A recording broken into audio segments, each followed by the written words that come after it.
Hi everybody, welcome back to HGTV Handmade. So it is the new year, which means it is the perfect time to get organized. I don't want to brag, but I am very organized, maybe a little bit too organized sometimes. Sometimes I procrastinate by just rearranging my to-do list over and over and over again. Anyway, today I've got 5 organizational tips and tricks to help you stay organized all year long. Let's get started. So this first thing is something I've actually needed to work on for a while now, so I'm glad this video is finally giving me an excuse to sit down and do it. Basically, I like to collect little bits and pieces of well-designed flyers, magazine pages, photos from photo booths, you guys get the idea. I used to keep stuff like that in a folder like this, which worked fine for a while, except now I've got way too much stuff to ever fit in a single folder. So the solution that I came up with is to use a binder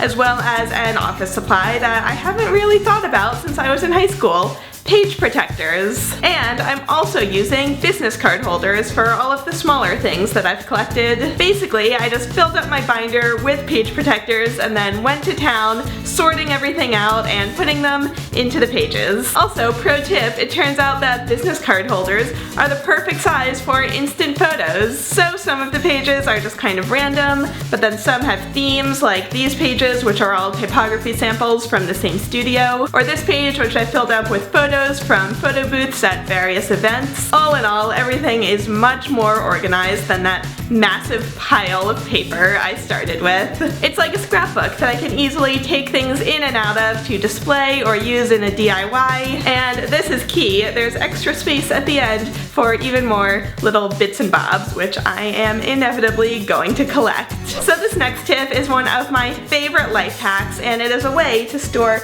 posters. If you have more posters than you have frames. If you want to store them flat rather than rolling them up, you can put multiple posters in the same frame. And if you look at it from the front, you can't even tell that there are a ton of posters behind that one that's on display. Plus, if you want to display a poster that's smaller than your frame, just center it up in the frame, put a couple rolled up pieces of artist tape or washi tape on the back, and then flip over a spare poster and press it right on top of the smaller poster. This is how you can make a quick and easy image mat so that it looks more purposeful and not like a tiny poster is just floating around in a giant frame. So now let's talk board games. I love playing board games, but I have a couple issues when it comes to storing them. First, a lot of the boxes are way bigger than they need to be, and there's just a lot of empty space that really bothers me. So I've started just putting smaller games into the larger game boxes to fill up all of that empty space. But then also, if you have to store the games out in the open, the bright colors of the game boxes can be kind of distracting, kind of garish. So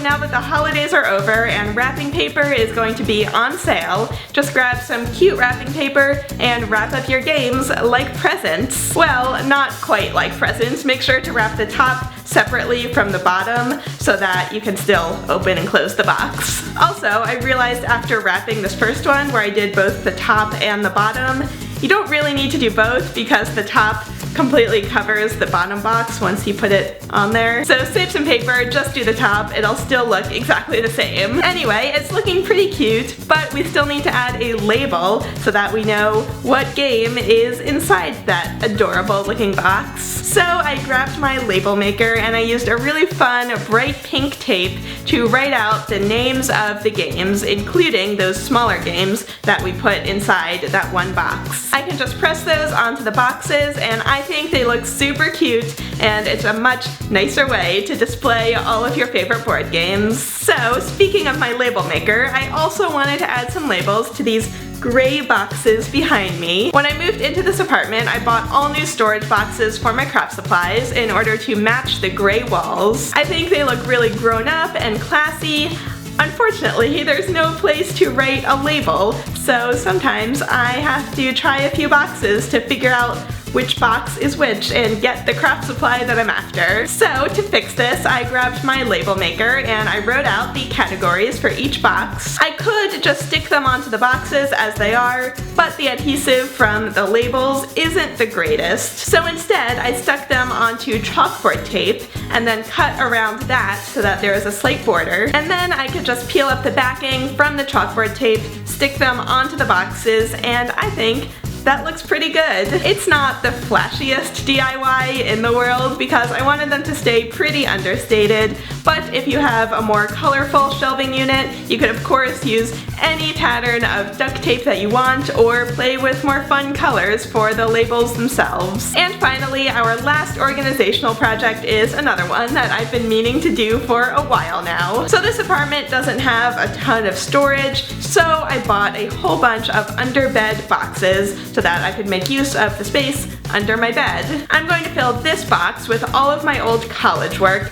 and if you're interested in any of these pieces, I actually made a video over on my main channel going through all of them one by one, so I'll link that right down below. So now that the box is filled, I think it's time to add a label to the top so that I can quickly tell what's inside. So I grabbed another one of my page protectors and I cut off the 3 holes on the side since I'm not going to be needing those. Then I used packing tape to tape it right onto the top of the box, making sure not to tape over the opening. And then I took a cute piece of stationery to write out the contents of the box. I slid that inside and then decorated the border with washi tape to make it look cute because that's what we do here. I love this because it's not permanent, so if I decide to switch around what's in the boxes or take one thing out and put one other thing in, I can just pull out the paper, make the adjustment, and then I still know what's inside the box. Then I made a similar label for the side by cutting down a page protector and again using packing tape to attach it. This way, if I'm lying on the floor looking under my bed, I can immediately tell which box I'm looking at. And then, because I wanted to be super organized about this, so I wasn't